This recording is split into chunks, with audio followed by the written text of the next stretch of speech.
I loved wrestling and I loved entertaining. That just was my personality. Once I started to look the part, I wanted to be a part of it. The more like someone deters you or makes you want it even more. Watched chaotic wrestling in the early 2000s. Get over by getting other people over. I became undeniable, where we have to put him on the show whether we like him or not. I saw the potential. I was like, this guy can talk better than me. This guy is money. I'm very grateful for the opportunity. I walked in thinking I was going to be the man, sincerely, and I got humbled pretty quick. Call it how I see it, straight talk, no disguise. So the slang dripping, got the truth in my eyes. Might like gavel, every word, lay it down. Coach C in the booth, turn the game all around. Yeah, it's Coach C, he the best for business. It's Coach C, he the best for business. I'm sharp as attack when I call the play-by-play. Every dog got his day, and I make the crowd stay. It's every week we go live on a Wednesday. Dressing so sharp, that's the reason why your friends stay. The youngest in the game to do it, best for business. Coach C is the truth and everybody gonna witness. Love entertainment, you swear it's your destiny. Link with Coach C, we can talk about your legacy. It's Coach C, he the best for business. It's Coach C, he the best for business.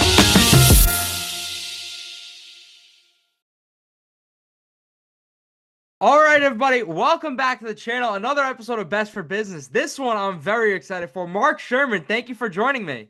Absolutely. Thank you for the $500. Oh, yeah, I appreciate it. No worries. But I'm curious with you, when you talk pro wrestling, the first thing I want to ask you right off the rip, you've came up in so many interviews. How did Mark Shurman gain this confidence? Because when you look at pro wrestling, especially in chaotic and places like that, you stood out when it came to confidence.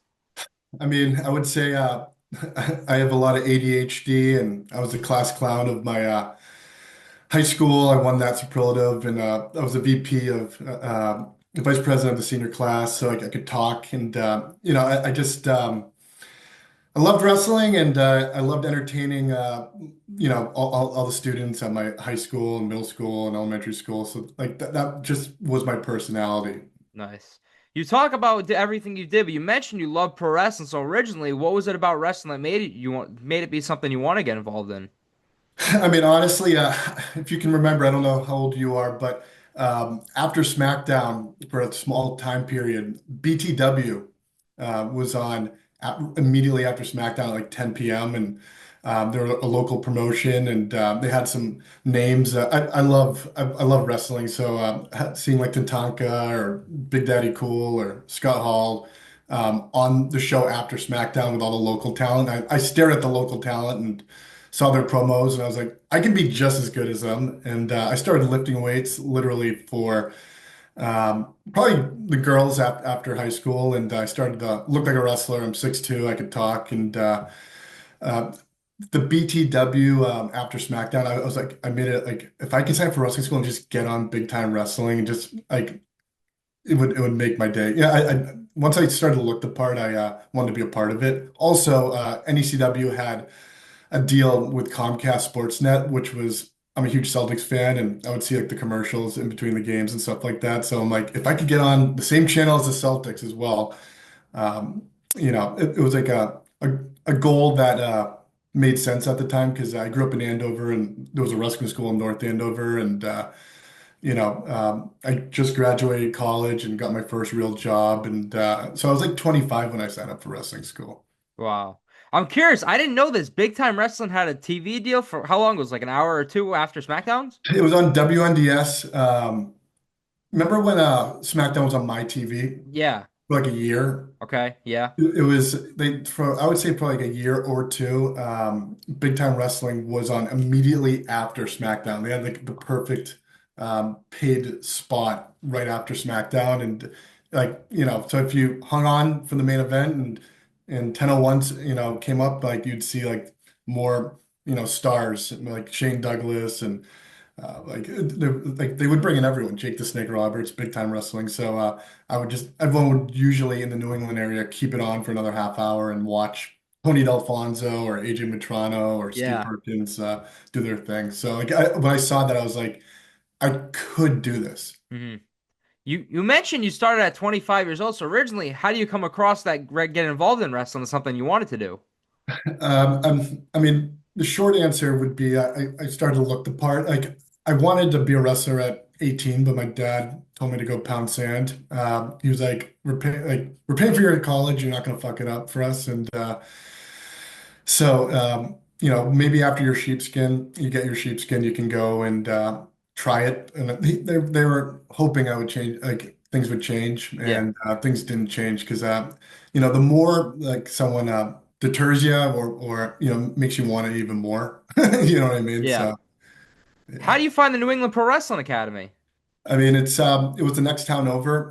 Easy, yeah. I am a huge wrestling mark. I watched chaotic wrestling in the early 2000s. Any wrestling, whether it was ECW at 1 a.m. on the Spanish channel, or they had like sometimes they would have IWCCW or AWF at 5 in the morning on WLVI. Like I watched WWF, WCW, ECW, anything and everything. And if I caught more independent wrestling, sometimes like there'd be some wrestling shows on only for like 6 weeks and it would just get canceled. Like WXO, I remember in 2000. I was a huge wrestling fan. That's Yeah. as I'm dropping names here. So you talk about it, New England Pro Wrestling Academy. For you originally, how was it adapted in pro wrestling? Is that something that you took easy? I walked in thinking I was going to be the man, sincerely, Yeah. and I got humbled pretty quick. And at the time, I was a bouncer at a nightclub in Boston, so like I really did get in scuffles and um, you know um, fights and stuff like that if necessary. And so like when I came to the wrestling school, like it really was a challenge to memorize the spots or sequences and the drills, and also like to learn how to give up my body. Uh, whether someone's giving you a clothesline, you have to like not you have to like resist and give them your body so it doesn't hurt. You know what I mean? So like um, going to the wrestling school was probably the toughest thing I've ever done in my life. I didn't get on shows for a couple of years. I actually that on my first date, Pat Pagonis, who was the commentator over at Chaotic, started with me. But the difference was I think he was 18 and I was 25. So there was I was the oldest new guy. A lot of the 25-year-olds or the Logan brothers were experts by that time, and the whole chaotic roster. I would say like when I signed up for wrestling school was like the majority of them could have been on Monday Night Raw and crushed it. You know what I mean? Yeah. So it really was kind of scary, going to the wrestling school, and like they made sure during those 2 years that they vetted me pretty hard, and it was a struggle, Yeah. like I knew I couldn't rely on my wrestling ability just because how good everyone else was. So what I knew I could rely on was my charisma, and I knew due to my wrestling fandom, I understood why I cared about wrestling, whether it was for making people cheer or making people boo. I knew how to evoke a reaction or connect with the crowd just because I was one of them, if that Yeah. makes sense. Yeah. I gotta ask you, for when you first started 25 years old, do you remember your first ever professional wrestling match? Yeah. It was Lowell Spinners. We would do a little promotion where we'd wrestle outside the venue. And I wrestled Ivar, Handsome Johnny. He was one of my trainers, along with Fury and Malonis. And they were all like big brothers for me. And I was pretty lost the first couple of years in wrestling. I probably was lost my whole career, but I ad-libbed and covered and I had really good people in the ring with me that took care of me and covered for me and put me in positions to look good and maximize, my skill set. So, yeah, my first match was with Handsome. It's on YouTube if you dive deep enough, and you'll see us outside. And I had a buddy like film it with their cell phone or whatnot, and that was like the first time I could like I was unsure I could even get through a match, and Hanson, Ivar got me through the match, and that was the beginning of all of it. Wow. When you look at your career, you've done a lot in wrestling, but to you, what would you consider that first big opportunity for you? So again, I didn't get on chaotic shows for a couple of years. Okay. There'd be students that came after me that got on shows before me. Obviously, some of them, rightfully so. Mercedes was one of them. I think she signed up for wrestling school 3 months after me, Okay. and She walked in the door. She was the only girl in the class. We all, you know, treated her equally, and she hung in there. And like she hung in there because she was a huge wrestling fan, just like me. But to go back to the question, I actually wrestled for Big Time Wrestling in Lowell, and I got a bunch of my friends to show up because I didn't know if I'd ever get on Chaotic. Again, the roster was stacked, um, and I looked the part, and I think maybe the booker over at Big Time Wrestling was like, if he brings all his friends, he can be on the show, and I did that, and that's also on YouTube too. My friend recorded it from the audience, and honestly, it was a great time. Sid was in was one of the stars on the show, and like I love Sid. Like Psycho Sid was like I'm a huge '90s WWF guy, so Yeah. like being in a locker room with Psycho Sid and John Walters was on the show, Slick Wagner Brown, um, and like a lot of the people, like in wrestling school, it was tough because the bar was so high, but like outside of wrestling, like what gave me belief in myself were like when I'd go to other smaller promotions or like VCW, I'd have like people like DC Dillinger who's not around or George Carroll or Eddie Edwards be like, dude, like hang in there, like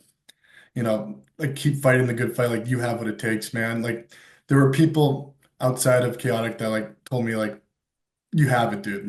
Like keep fighting through it. You know what I mean? And like believing in myself was probably the hardest thing to do early in my wrestling career. Yeah. When you mentioned Big Time real quick, what's your Big Time debut there? It was in Lowell. I wrestled the Bishop, Tony Roy, who trained with Triple H at the Wow. Killer Kowalski School, and I also like Big Time Wrestling. Early on, they offered me opportunities to be on shows with Bret Hart and the Nasty Boys and Shane Douglas. I remember I wrestled Sweet Scott Ashworth, who's like a longtime staple in New England, in Webster, and then I got to drive the Nasty Boys and Shane Douglas in the car all the way from Webster to Maine for our next show, and it was a riot because like they would like try to impress me and like call up Ric Flair and leave voicemails, like drunk voicemails on their answer machine. And I actually slept in a bed with Brian Knobs, which is another story for itself. Yeah. So I can probably turn this into a 3-hour podcast. And especially when you talk chaotic wrestling at the time, even though you weren't on shows yet, when I interviewed Ely, he said the same thing. If you were going to WWE, but you basically thought you were going to go to WWE, so especially being on that roster, it was completely stacked. But later on in chaotic, you accomplished a lot. So for you originally, one of the companies I want to ask you about, a lot of the chaotic guys were going to. How was your experience with NWA on Fire? So yeah, I mean, Brian Fury, like he was one of my trainers, and when he felt comfortable that I could get through a show, a match, excuse me, he started bringing me to Maine. And I went up to Maine, and I remember I wrestled Pat Pagonis. That's online somewhere. And then from there, I wrestled in my first main event in it for any wrestling show in Maine, and I wrestled Makua. And honestly, the best part about that was it was the first time in my career I was like, maybe I can do this. Like it was before I got on chaotic shows, but it was like the first time I got through. Um, a match and like a big time main event match. And for me, like I gave a shit. So like I didn't want to let anyone down. I didn't want to, you can tell when wrestlers give a shit. I cried a lot during wrestling training. It was the hardest thing I've ever done, and Yeah. I've cried. I didn't want to let anyone down, and my goal was WWE the whole time. So like you have to be thick-skinned and mentally tough to hang in there and fight the good fight in wrestling. But I know I'm going off on a tangent. Hopefully you can edit this, but Yeah, no worries. yeah, yeah, that was the first time for NWA on Fire, like being in the main event match with Makua. Like maybe I can do this. And especially with NWA on Fire too, weren't you guys like getting put in hotels and everything too at that time? Um, like there people were Okay. I like it was a couple of years before like so like again like I was one of the later people that once I got the thumbs up from Brian Fury, then I started doing shows, and like by that time it was towards the end of NWA on Fire. I probably did their last 5 to 7 shows, and they were all day trips. So we would pack a car and go up, all the way to Maine, and then after Mexico, we, Maine. yeah, yeah, Mexico, Maine, Paris, Maine, um, and then from there we'd go grab dinner afterwards or some drinks, and then head home and get home at 3 in the morning. And so like I did not sleep over. Yeah. I know other people did at the time, like for previous shows that I was not on. Oh, wow. When you talk companies in New England, especially, how does Beyond Wrestling happen for you? Yeah, I mean, so they came to the wrestling school, and it was a different style of wrestling. There was no audience, or the audience were the wrestlers at the time. Um, I got introduced to a lot of athletic people outside of New England, like ACH, AR Fox, and then from there, I met JT Dunn, who was trying to get into chaotic at the time, and he kind of me and him built like a little friendship there, and we started tagging together. And then Beyond started growing in New England, and they started doing shows in front of crowds. So I would tag with JT Dunn, and then Ted eventually, over in Fet Music Hall in Rhode Island, and it grew like towards my last few Beyond Wrestling shows. Like we had Kevin Owens and the Young Bucks and Eddie Edwards. It was like a stacked of who's who of who's on TV now. So it's kind of cool. And you talk about starting JT was trying to get on Beyond. How does the idea for Professional Revolution happen? That's a great question. Basically, I think Drew Cordero and JT Dunn were like, we're gonna put you in a faction, and you're gonna be the muscle. Um, and we had a lot of fun. I got to wrestle Bill Carr, who is Dutch now and was Yeah. in NXT previously, and we had an 8-man tag at NYWC, where they had the old ECW setup. I think it was it's Mikey Whipwreck's wrestling school. So like Yeah. he must have inherited all the old ECW stuff because they had like the brick entrance from the TNN days. So that was kind of cool. Wow. You talk about originally your goal was WWE. So for you, do you remember your first time doing extra work for WWE? Yeah, yeah. So like I wasn't on Chaotic yet. I was Yeah. 2 years Wow. in the yeah, I was 2 years into wrestling, and I was like, this is probably as good as I'll ever get, learning how to wrestle at the time. Like I knew I could get through matches. I wrestled for smaller companies and then big time wrestling, NWA On Fire. And then I just emailed behind Chaotic's back and sent some pictures of me, and they're like, "Yep, come on down." Like literally next day, and I actually, Mercedes and I picked her up at her house, and we rode in together, and we pulled in, and I walked by Stephanie McMahon. It is hilarious going backstage and being a huge wrestling fan and seeing how the sausage is made for real. It's similar to Chaotic, but it's just bigger, like bigger production and more people, and sitting in a room at catering with Christian and Miz and CM Punk and Cena. Like it's Undertaker was, it's I think it was an unbelievable experience. And then you got the toughest part was wrestling in the ring before the show. So William Regal would bring you in and give you a little speech, and then like you'd go there and you'd wrestle in front of them, and like everyone, all the boys would be leaning against the barricades or sitting like in the first couple of rows, like watching. Like I remember The Rock one time, like he literally had a cup of coffee just, and like honestly, like I stink in front of no audience. You know what I mean? Like I feed off the audience. The audience is what helps me. It's like I'm kind of my wrestling style is literally from the late '80s, early '90s because it's what fell in love with, and so it's different when you have no audience. And you have to. I have no like I didn't dive. I didn't flip. I wrestled like a 1993 wrestler. So Yeah. it was it was it was intimidating, tough, and like those like but it was a great experience. I was so excited, and when they told me like, "Hey, do you want to be a security guard and drag out John Laurinaitis out of the building?" I was like, "Yes, this is my moment." And just being able to go through the gorilla position, numerous times over the few years I got to do extra work was like a dream come true for me. When you talk about wrestling in front of William Regal, who'd you wrestle with? Um, who did I wrestle? I've done it a few times. Yeah. I think Andrew Rock, who was another one of Fury's students, Yeah. that came and went, was the first time, and then I wrestled Biff Busick and Nice.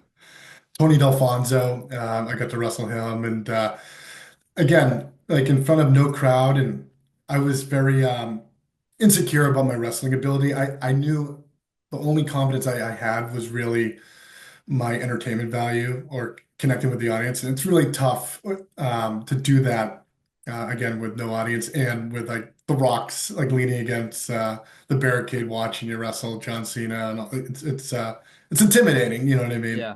But since then, after that, you got to do extra work for a few times. So what moments stand out? Like you got to walk out with Vince. Like you've done insane stuff. Yes, yeah. I mean, so yeah, but I got to walk out with Vince, and we did a big segment at the end of Raw. I think it was Hartford, Connecticut, and like when we went over the spot, like we were in Vince's little office with Triple H, Big Show, Cena, John Laurinaitis, and then like all like there's like 6 or 7 security guards that were part of the segment, and just going over the spot during Monday Night Raw. So he was eating dinner, watching the little monitor, and then going over the spot with us, and it was unreal. Yeah.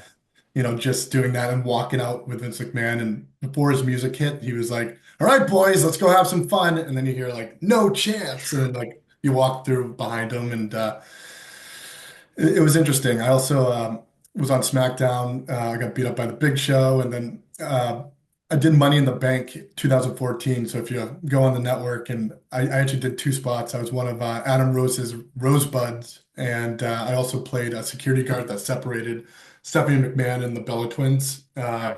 So if you watch that back, you'll see me twice on that show. And I think the last time I did it, it was actually my last bump in wrestling in 2017. Mercedes was like, "Do you want to be an extra? Like, I'm going to be in Boston in a few weeks." And I was like, "I'm, I think I'm done with wrestling." And she was like, "Come on, just hang out with me backstage." I was like, "All right." So like, I got beat up by Brock Lesnar as my last bump in wrestling. What a last bump. You know. That's crazy. And then while you're doing extra work at first, you're not wrestling for chaotic yet. So how does your chaotic debut come? Fury and Malonis and Handsome and Jamie Jamakowski, like Crockett and Adult, like the powers that be over at Chaotic for like, okay, you're ready. Because like I started wrestling elsewhere and they're like, dude, like you're our guy and we see potential in you. So like we need you on our shows instead. So like they had this storyline where I came up with the shirt thing, Mark Shurman, on my own. Um, Probably dumb using my real name. So when I go on job interviews and people Google me, or I'm in sales now, so like if someone Googles me, they see me in my underwear. But Yeah. um, you know, so they had a new booker, Tarzan, who I was friendly with while he was like during his last wrestling matches, and he was a big believer in me and was like, "Dude, we'll get you on shows. Like you're gonna have a good time here." And he became the booker and he was like, "I'm gonna put you in a storyline where since you're mediocre at wrestling, but we know you can entertain, we're gonna put you in a couple like you're gonna get squashed every week by everyone on the roster, and you're gonna turn into the biggest baby face in the company." And the truth is, you get over by getting other people over. And, I had a lot of fun losing for a full year. I got to wrestle again in 2012, 2013. Like the roster was so stacked. I got to wrestle Rick Fuller, who I saw in WCW and played with him in the Thunder video game, and Nikki Rocks, who was in TNA, and I wrestled Tommy Dreamer during that losing streak. He put me through a table. I got to cut a promo with him, and we Wow. swapped phone numbers, and he would give me some advice, like So like it was an experience because I got to wrestle everybody on the roster, and as time went on, like my confidence in ring, just getting through a match increased, and my confidence on the mic, and like honestly, the truth is, the fans, I became, I was the class clown in wrestling school, so like there's some people who didn't want to, see me on the shows or thought I was mediocre in the ring, which is, probably true. However, once the fans got behind me, I was a heel and I was starting to get cheered. It meant, I became undeniable, where we have to put him on the show whether we like him or not, kind of thing. Wow. The Shurmaniacs, right? Yeah, yeah. So like the Shurmaniacs, I met them. I did MWF, a show for Marathi in like Malden, and I did my shtick, and they fell in love with me, and like they were like, "What's your next show?" Where I'm like, "I'm gonna be." I started wrestling in Chaotic, and they started coming with signs and big heads, and like I started to build a relationship with one of the Shurmaniacs, who's his name's Brian Albertson, and he started doing my T-shirts for me. He's great at design work, and he like did a lot of my merchandise and stuff, and like I sold a lot of T-shirts, and he was very helpful and very supportive, and like I. He started working for Chaotic, did some of the Chaotic posters towards the end, and doing T-shirts for other wrestlers and stuff like that. So like having people like Brian Albertson who did my T-shirts, or like Harry Aaron. I don't know if that name's ever come up, but Wow, I haven't heard it in a while. Yeah. yeah, he did my videos for my debut, my Chaotic debut. So like honestly, the best part and the worst part, like so I was a mediocre wrestler. However, Chaotic did a lot of videos to promote the shows, and that's where my bread and butter of whether it was promos or vignettes or segments, that's where like I reigned supreme, in regards to TV. I was, I didn't think of wrestling as like I think a lot of people watch wrestling now and it's more like a video game. They wrestle like a video game, but like I watched it like a TV show, and I loved the characters for certain attributes, whether good guys or bad guys. Like it's one of those deals where like I knew and I was confident in regards to the entertainment side of the TV, like for wrestling and TV, if that makes sense. Yeah, one person you mentioned, you talk about playing as him in the video game. I'm curious. He loves coming. His name always comes up in my podcast. Anything stand out wrestling Fuller? Um, he pants me in the match. Really? Ozzy's a really nice guy. He's Yeah. like a gentle giant. Like I'm 6'2" and he was 6'7", and like again, like I'm such a wrestling fan that like when I got to wrestle him, I was nervous as heck all day. And I saw him in big time wrestling beat the crap out of people, and he was so nice to me. Like backstage, like he knew how like how people felt about me in the locker room, and but saw my potential and was like, I'm gonna like they want me to chop you, you're getting chopped, and I was like, all right, we'll do it. And he like we won through the match, and we had a funny match, and like look, I did a promo before the match where I was reading like greeting cards. You'll see like there's a video on YouTube about my first year in wrestling and all my the list I call it, the shirt thing showdown, and I would challenge everyone except for, and then I would name every person I lost to, and the list would get longer and longer and longer and longer, and it was a running gag. It was Yeah. kind of like a Saturday Night Live skit, that like a recurring Saturday Night Live skit. So it was awesome wrestling Rick Fuller because it gave me more confidence that I can like I got through a match with a guy that was on TV. You know what I Mm, mean? yeah. And when you talk about the chaotic roster at the time, I'm curious, how does the idea from Mark Shurman and team with Scotty Slade even come up?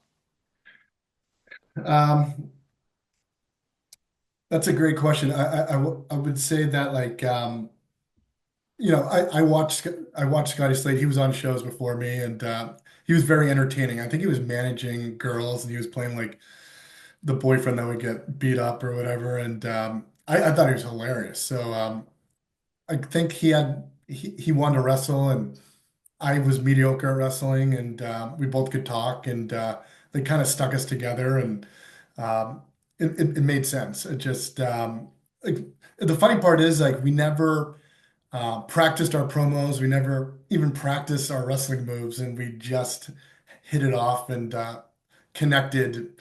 It was kind of weird, like that we just it just worked.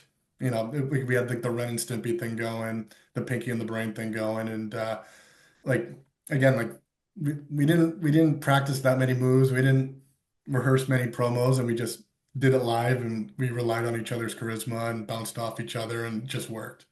And the thing that stands out about team friendship, Scotty told the story in my pod of how you guys got the name. That's insane. What was it from the WWE poll? Yeah, so so CTWE was a company in Connecticut that was like it was pretty cool. Like they would bring in names and bring in the top New England guys and the top Connecticut guys, and Joey Bricklow.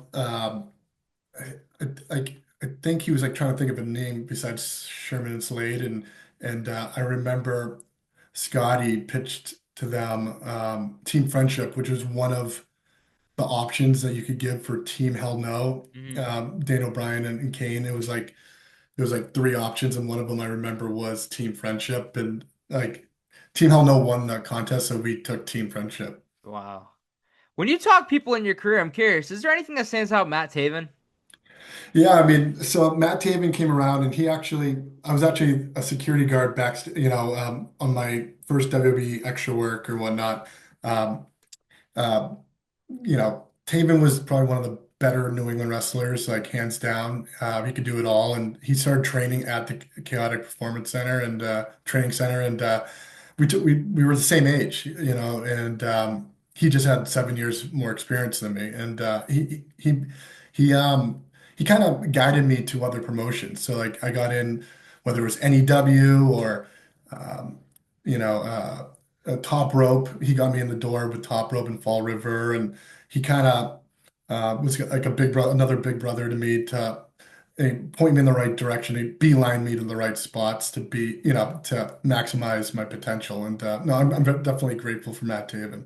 Yeah, you mentioned getting your foot into top rope. I'm curious. I was watching a promo the other day. How does the Okay. Wingmen form? So Biff Busick, Oni Lorcan, I trained with him. Yeah. I trained with a lot of people, maybe that'll be one of the next questions, but he was, again, like the school was stacked, the chaotic roster was stacked, and like Oni Lorcan, Biff Busick was a prime example, and I was buddies with him outside of wrestling. We became buddies, and so was Ted, and he was like, "Come down here, like we'll wrestle in Fall River, and then we'll grab some beers after." Like Ted's a good guy, and so you know, Ted, it probably is the Fall River Mark Shurman. Like he's just a huge wrestling fan, and I think he has a toy store now, and he loves wrestling just like me, the early '90s stuff, and so like we all became buddies, and like let's just tag, you know what I mean? Let's have a good time, and so like whenever I went down the Fall River, it was pressure free. Like chaotic, there was just always pressure. I didn't want to let anyone down, whether it was my trainers or I wanted to prove that I deserved to be on the show. But when I went to other promotions, like I could let my hair down, so to speak, and just have fun. And that's what I did over in Fall River. And especially for you, your career. I remember when I was talking for someone like Ilya, for example, he said it when he was doing chaotic, it was mainly just chaotic. So for you at the time to do beyond top rope chaotic, that was still pretty big too. So like the feedback that William Regal gave me was like, you have the it factor.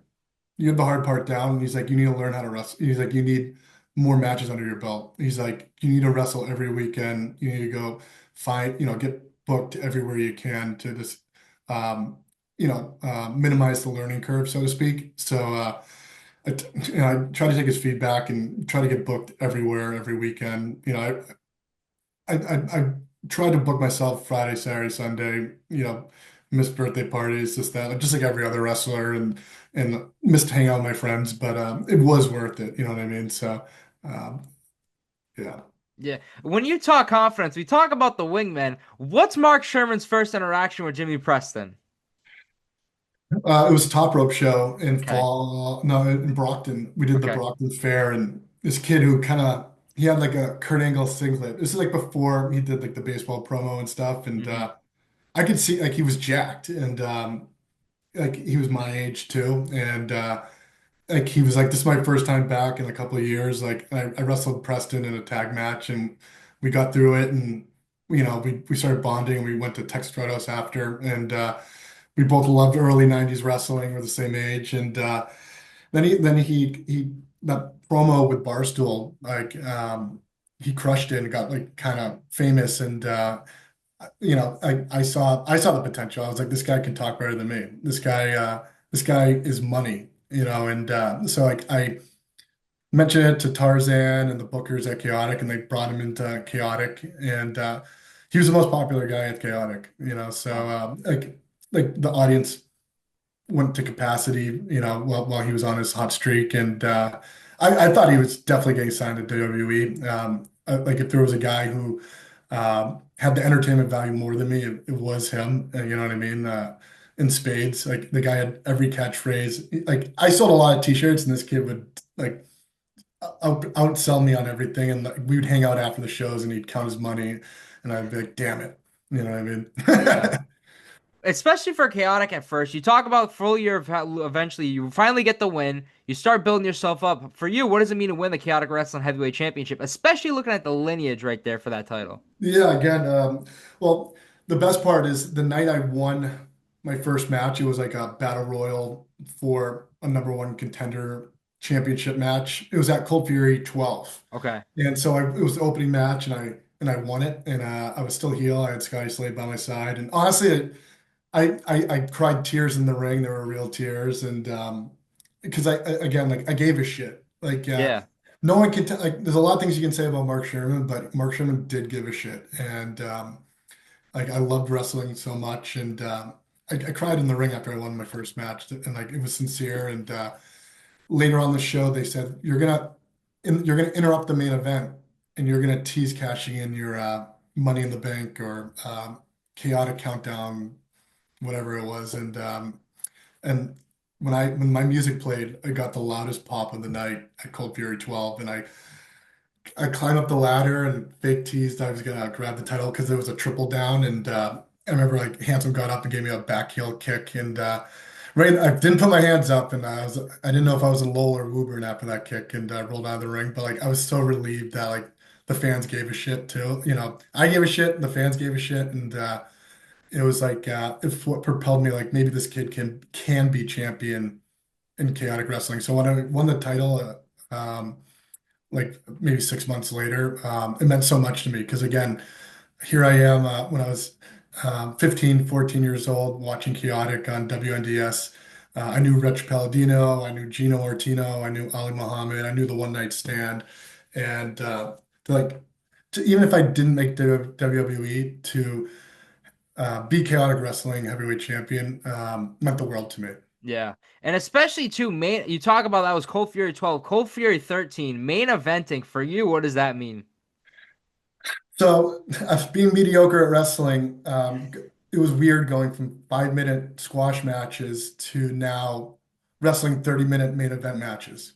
Hmm. Um, it was nerve-wracking but awesome at the same time. Yeah. I had Fury and Sky Slade in the ring with me. It was a triple threat, so that even made it more complicated. I can't even get through a one-on-one, and they want to make it a triple threat. But But especially Fury and Scotty Slade, a guy who trained you, your tag partner, that must have yeah, been like a full circle moment right there. it was you know, the crowd was packed. It was like for an indie show with no names on it, like having 1,000 people in attendance. You know, was unreal. And then having, you know, Taven and Vinny, you know, come in at the end and joined with Fury and all that. And it was honestly the storylines in Chaotic were top notch. And, you know, again, that roster around that time, whether it was Tommaso or Alex Arion or the Logan brothers, Chase Del Monte, you know, Dijak came around and you know, it was a stacked roster. And so to be the main event on that show was I'm very grateful for the opportunity. And I was like, maybe I can make WWE. Like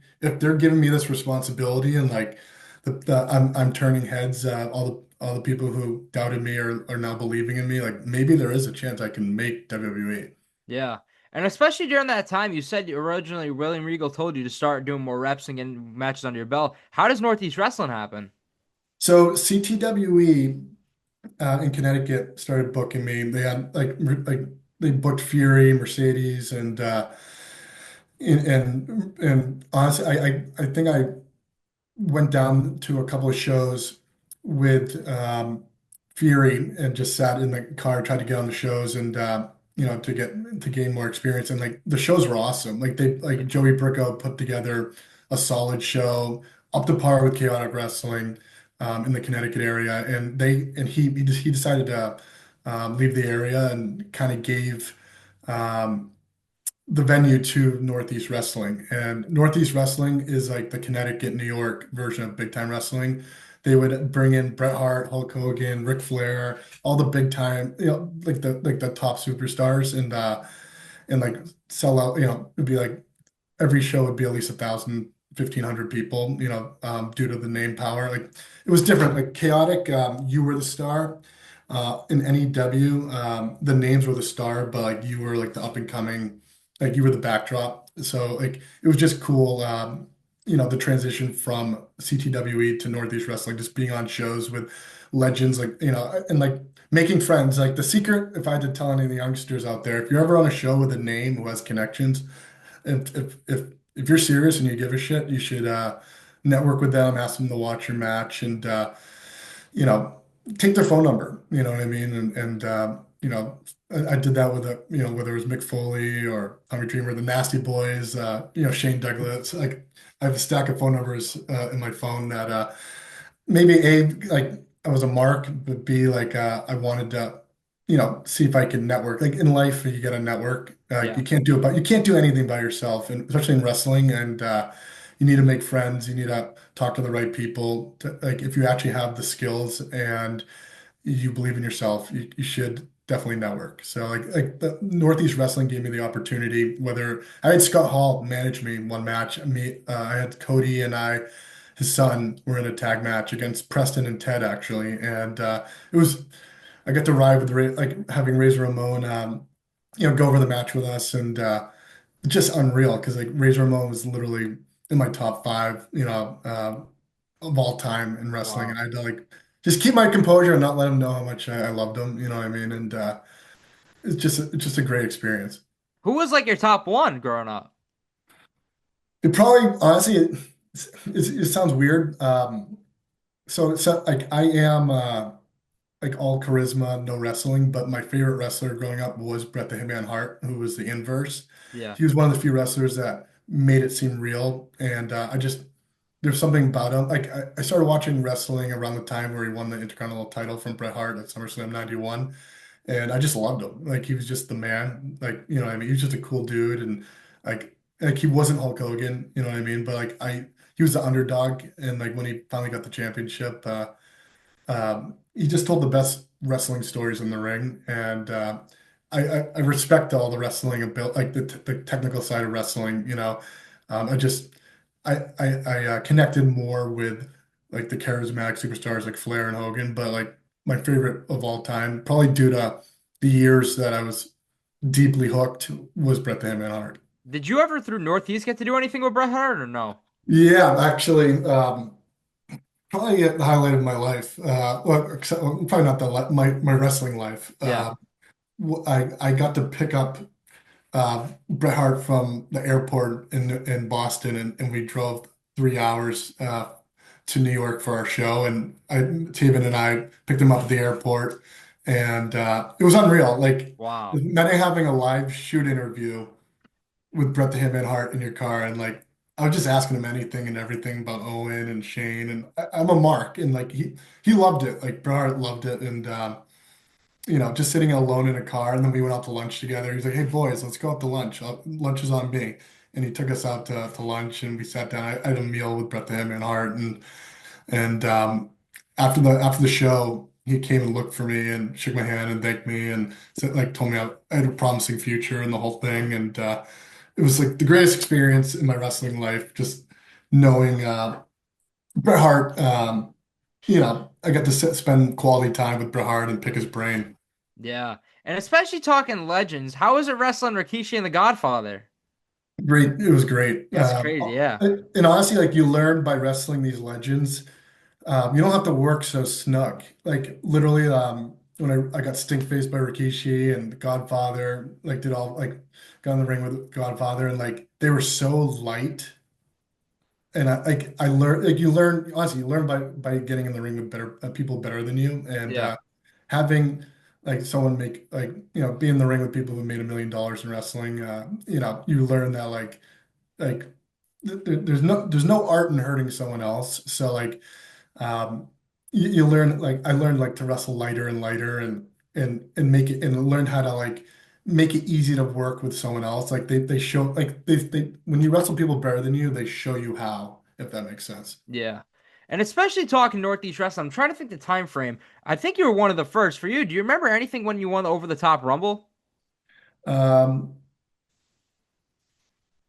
I mean, like honestly, like there was a period of time that um, like I went from losing every match to winning every match, and I think the booker Mike Lombardi was very nice to me. Every time I showed up, he paid me well and took care of me and gave up. I was always it seemed like I always was a tag team champion over there, and he was like, "You're going over because we want you to wrestle Taven for the heavyweight championship." I was like, "Cool," And again, the problem is like Taven's such a great wrestler that like he sometimes these wrestlers have to wrestle down to me. It'd be like Hacksaw Jim Duggan in AEW. You know what I mean? It's Yeah. Okay.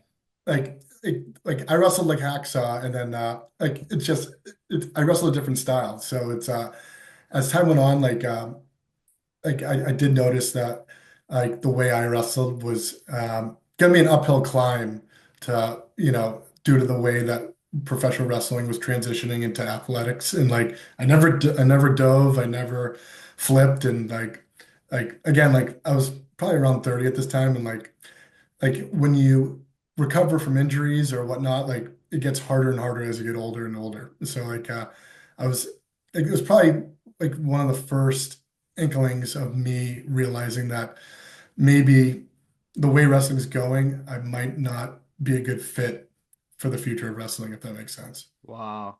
So you team friendship, former NEW tag champs, and then how does the idea for So Over? You talk about the friendship at Thrill Ride. How does that opportunity come? Yeah, so basically like I think Jimmy had a WWE tryout. They said not right now, and he was kind of defeated and quit wrestling for a little bit, and I begged him to come back because like he was one of my best friends in wrestling, and we would drive to Connecticut together or New York or wherever the shows were. So to not have some of my friends, like Mercedes was a friend of mine, she got called up to NXT as she's gone. Like Biff left. Like some people just dropped off and quit, and like towards the end, like my friends were all like either going on up into better spots or leaving the business, and I kind of begged Jimmy to come back, and he did, and part of the deal was he was like, "I want to tag with you," and I was like, "All right, let's do it." Wow. I gotta ask you too, because I was looking at it earlier. We were talking about this before they aired. How close were you for Tough Enough? Because you look at that video, 16,000 views. Like that one stood out completely. Yeah, I mean, so like I put together I tried to make it like a little mini storyline, and um, I got pretty close. I was like the cut before the cut. I sat down with NBC Universal, and they did like a job interview, like the final like interview before the show, and I was one of the finalists like that they interviewed, and stupidly I didn't. I didn't know whether to be in gimmick on the interview and be like a little bit crazy and over the top, or be calm like on like a professional call, and I took the professional call route, and I think that cost me getting on the reality show. But the video was fun to make. Mercedes loved it and reshared it. Mick Foley loved it, shared it, and I think Charlotte Flair and Becky Lynch shared it, and a couple other people. So it got some views. That's how I got 16,000 views. What's the interview process like? Like, what are they asking you about, like your wrestling career and things like that? They like sent me like a packet.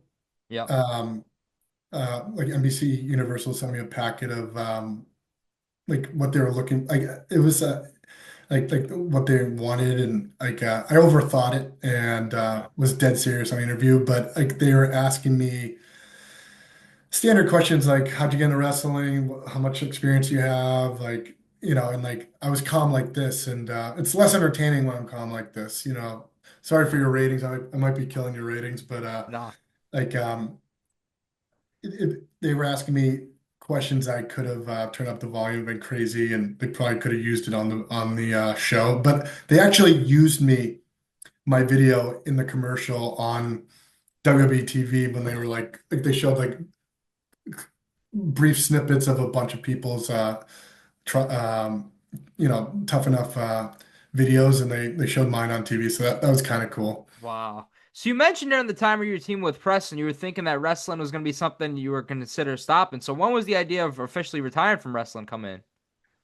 I think I was like 31, 32. I Okay. gave myself a deadline before I signed up for wrestling school because like ultimately like if wrestling's not going to pay the bills, like I have to find something that will. And like truthfully, like I saw wrestling going a different direction, and I went to WWE TV from 2012 to 2015 every time they came to town. So like I would go to Hartford, Manchester. I'd go to Fox or Mohegan Sun, Hmm. TD Garden. Like I literally would have to take vacation days from my real job, um, and do like either Sunday, Monday, Tuesday, Monday, Tuesday. Like I remember I went to I was at TV for WrestleMania in New Jersey. They had my buddies Delfonso and Ilya do Sunday, Monday, Tuesday, and they just were like, "We have too many people for Sunday, and it's crowded over there. Like, we just need you for Monday in New Jersey and Tuesday at TD Garden." So like, I missed my chance of going backstage at WrestleMania, but Wow. I was able to like I was at the Izod Center the night Dolph Ziggler won the title. And then I wrestled in the ring Tuesday at SmackDown before the show. And what was the question? When is the idea for like officially retiring come up Oh, for you? I would say after 30, like I got a girlfriend and I got it. I actually caught Christian Casanova um, for a flip. It was actually at the Spinner show. I was wrestling with Preston, and and I caught him. I It was my fault. I caught him and I fell back too early, and like I separated my shoulder and I AC joint sprain, and like lifting weights didn't feel the same, and um, like I was like, oh, maybe this is my out because I I wrestled for, again. I wrestled for like 10 different promotions in the New England area, and I was like every weekend, Friday, Saturday, Sunday, like I'd be wrestling, and I just was like wrestling went in a different like went more athletics and less like personalities. And so like I just I just had enough. I well, I went to WWE enough times and it seemed like um I it seemed like I saw like Mercedes get signed and Max Bauer get signed and a few others get signed and like I wasn't as good. Like then there were people who were not signed that should get signed. Like whether it was Handsome at the time or Tommaso or Taven or all these people. Like there were way more in-ring workers that are more positioned to you know basically I thought there were better people than me for the new style of wrestling, and I I weighed out the pros and cons, and it was time for me to hang it up. Like honestly, like I do regret it from time to time. There's like I get the itch probably once a month, like Oh, you know what I mean. But yeah, it's temporary, and like I'm 41 now. I look okay for a 41-year-old if I took off yeah. my shirt, but um, like it just wasn't in the cards. Like sometimes you get to um, you chase a dream and you realize it was only a dream. So when you had that last ever match, do you know it's your last ever match, or how do you go out in wrestling? My last ever match was in 2017. I did the NEW. I did a favor. I was like I was a surprise entrant for the Royal Rumble at the Northeast Wrestling, and Okay. I came out and got one last big pop. And I didn't tell anyone it was my last match, but it was my last match, and I just slowly just stopped taking bookings and moved on with my life. Got a nice job and good money, and like I was happy putting some money in my bank account. Yeah, I gotta ask. You say you get the itch once a month. Do you think that'll be the last ever match Mark Shurman ever has? As you know, wrestling retirements don't really exist nowadays. Yeah. Honestly, I love wrestling. The short answer is maybe. Okay. Yeah, like again, like if I could get myself, it hurts. Like I remember I helped Jimmy out after like in 2018 with one of his promos, and we filmed it at Taven's Wrestling School in Rhode Island, and just for shits and giggles, I hit the ropes and took a bump, and I was like, "Ow!" Like, you know what I mean? Like, and I was Yeah. like, what the best part about wrestling school is like you build a pain tolerance. Like whether it's hitting the ropes, like or my armpits were black and blue for the first 6 weeks, and then it builds a callus underneath your arms and your back. Like your back is just you can take punishment when you. I would say the number one purpose of wrestling school is just to get your body's pain tolerance at a certain threshold where nothing really hurts. Yeah. I gotta ask you, when you look at your career, who brought the best out of Mark Shurman, you'd say? I would say the fans. Yeah. You know, if it wasn't for the New England fans who, I mean, they dictate all the shots, whether you like it or not. Without the fan support, booing me initially and then cheering me down the line, I would be nothing, and again, you know, the production side of wrestling should get a lot of credit, whether it's Brian Albertson or Harry Aaron. And then again, a lot of my friends from my wrestling school, whether it was the East Coast Cowboy, Greeley, or Papagonis, Julian, Elia, Mercedes, and then later it was like Mikey Webb and Dijak, Flip Gordon, Christian Casanova, Yeah. and then like yeah, I had big brothers in the locker room, Malonis, Hanson Fury, and then obviously the promoters that believed in me, like Jamie Janikowski, an adult over in Chaotic, and then Mike over at NEW, and um, you know, it takes a village. You can't do it alone. And that if I had to um, you know, give advice to, young wrestlers, it would be, like lean on everyone and maximize, like more people see your videos outside of the wrestling, like more people see your in between the matches than the actual matches. So if Mhm. you can get people to care for you without the bell ringing, you're already 10 steps ahead of everyone. Wow. I gotta ask you, is there a match that stands out that you say would define your career, or just one that stands off the rip? Um, I would say like the most fun was in Stoneham. I wrestled Fury for the title and I won it for a second time. Um, like they had a huge crowd for that, and like like winning the title a second time was like okay, it wasn't a fluke kind of thing. Like maybe um, and just and like and my older brother in wrestling, my trainer Brian Fury, just like putting me over huge. It was it stood out a lot. You know what I mean? Like again, like the whole chaotic locker room, and the whole New England locker room. Like there was great people in Connecticut. Even like the veterans in Connecticut, like Ron Zombie, it was really nice to me, and Kurt Adonis, and Yeah. whether in chaos, and even in like the Massachusetts scene, like DC Dillinger, Eddie Edwards was awesome, George Carroll, I love him. Yeah. and then again, like uh, I think an unsung hero in New England wrestling is Sean Gorman. Um, he doesn't get the credit he deserves because like in order to be a good guy, you need a good bad guy. Hmm. Without Stone Cold's not Stone Cold without Vince McMahon, and Sean Gorman when they had the Logan Brothers turn heel, I had some good matches with Sean Gorman managing the Logan Brothers versus Scotty and I, and the job's so much easier when you have a great bad guy because it's so much easier for the fans to get behind you when you have a yin and a yang, so to speak. So like I like to give credit to Sean Gorman. Like he made my life easy when I was ever feuding against him. Wow. Now I gotta ask you, you've done a lot in wrestling, but how is life post wrestling? Talk about the injuries and everything. You gave yourself a certain dead point, but after pro wrestling, how has life been for you? It's been good. I'm a Yeah. dad now, and Nice.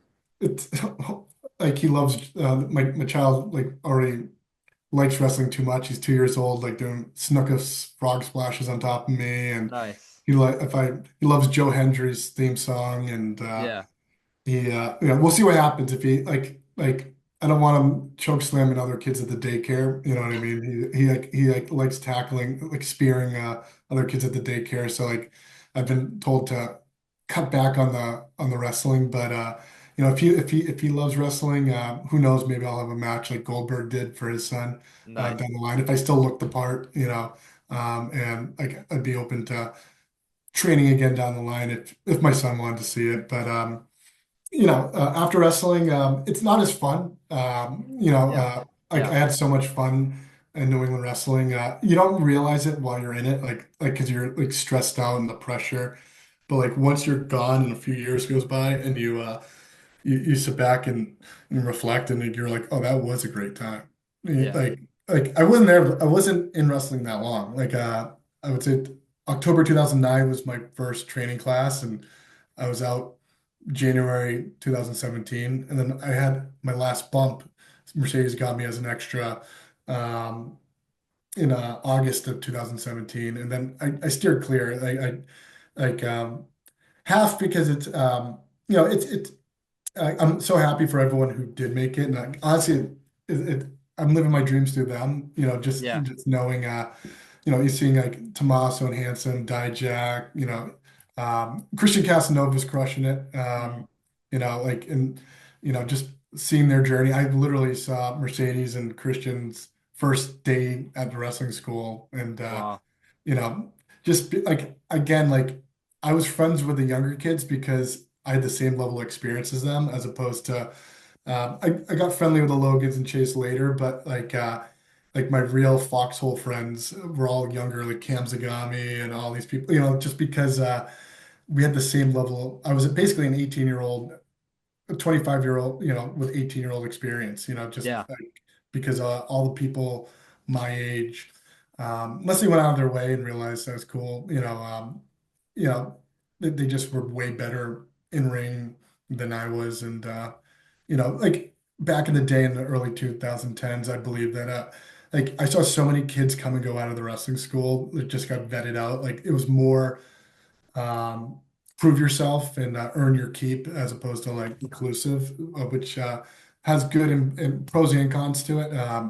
But um, it's just the way that wrestling is now. Like the wrestling, I see what Chaotic's doing here and there, and like their productions, like bar none, way better. And Insane. Yeah. yeah, like they're headed in the right direction. And I got invited to do a chaotic reunion show and I turned it down just because like I'm not ready yet. There will be a day. Hopefully, Chase will invite me again.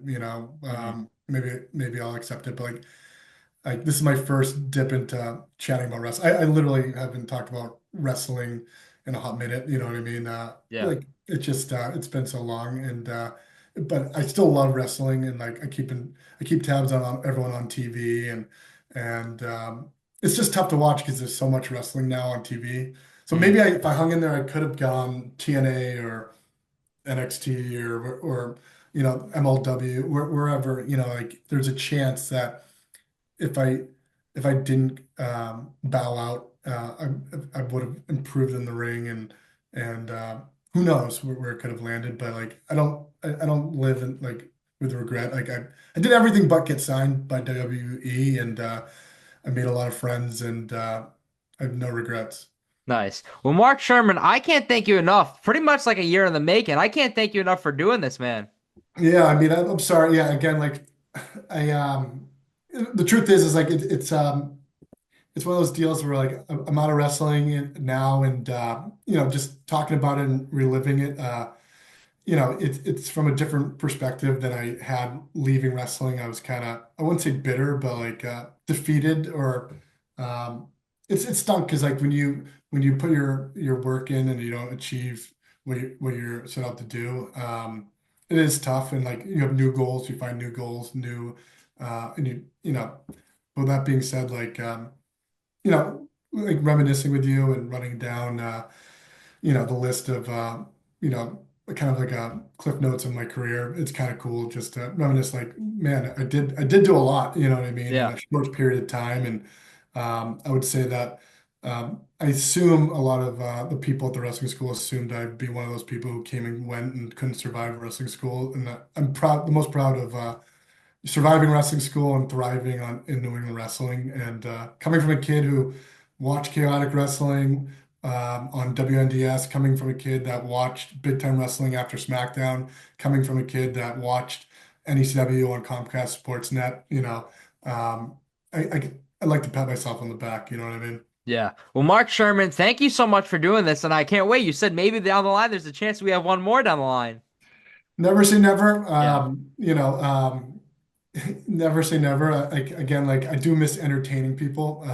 It's tough. I've worked from home, and I don't. I have a child now, and my priorities have changed. So, if my kid loves wrestling and figures out I was a wrestler, and never say never. Nice. Well, Mark Shurman, I've ended every interview the same. The day you decide it's all done in wrestling, which obviously isn't happening anytime soon, but the day you decide it's all done, what do you want Mark Shurman's legacy in pro wrestling to be?